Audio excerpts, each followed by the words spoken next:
I have a relatively decent understanding of what L, B, G, and T mean, but the Q, not so much. Can you guys explain?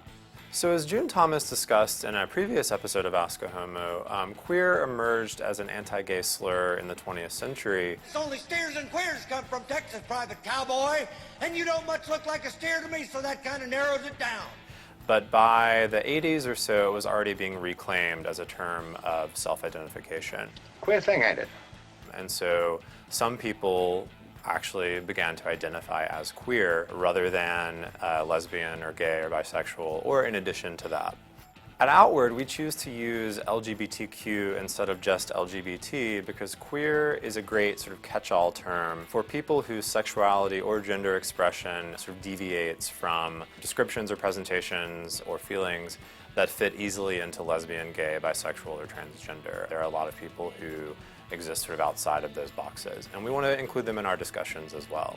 And don't worry about drawing within the lines or coloring outside the lines. I say color outside the lines, you know what I mean? Color right off the page. Don't box me in. We're in motion to the ocean. We are not landlocked, I'll tell you that. We also want to avoid the sort of infinite letter explosion that can happen when you don't just use queer.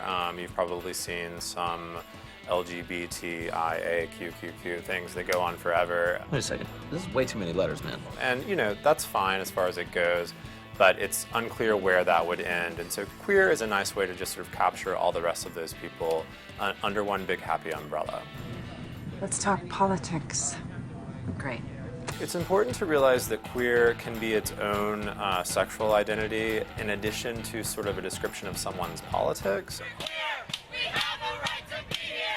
You could be gay in terms of your behavior and your sort of sexual and romantic relationships, but also identify as queer because it describes something about your politics not being sort of the mainstream gay or the mainstream lesbian politics. Also, the term genderqueer implies a person who may not be transgendered, may not identify as transgendered, but whose presentation or comportment or just sort of feelings about gender again, don't fit within the normal boxes. My identity, my person, myself, who I am inside my head, and the way I feel and the things I like and what makes me feel most comfortable, it's not masculine or feminine. In my case, it's both. But if you come upon queer, the best thing to do is to sort of ask what the person using it means, because it can mean a lot of different things.